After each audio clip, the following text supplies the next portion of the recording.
આજ રોજ 7 માર્ચના દિવસે બાલ લડવા સ્મારક જોડે શહીદોને શ્રદ્ધાંજલિ આપવા માટે અહીંયા જલિયાવાલા બાગ કરતાં પણ મોટો હત્યાકાંડ થયેલો હતો અને આજુબાજુના ગામના જે આદિવાસી લોકો છે મોટી સંખ્યામાં અહીંયા શ્રદ્ધાંજલિ આપવા આવે છે અને દર વર્ષે એમની યાદમાં અમે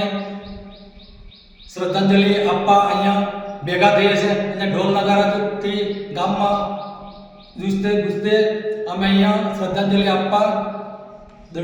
પાલ દડવા ખાતે શહીદ સ્મારક જોડે અમે આવીએ છીએ। આજ રોજ 7 માર્ચના દિવસે શહીદ સ્મારકના સ્થાને શ્રદ્ધાંજલિ આપવામાં આવી હતી, જે જલિયાબાગ કરતાં પણ મોટો હત્યાકાંડ થયો હતો અને ત્યાં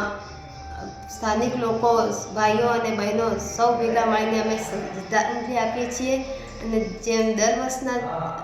વર્ષે શ્રદ્ધાંજલિ આપવામાં આવે છે તેવી જ રીતે અહીંયા શ્રદ્ધાંજલિ આપવામાં આવી હતી અને બહુ મોટી સંખ્યામાં માણસો ભેગા થઈને શ્રદ્ધાંજલિ આપવામાં આવી હતી।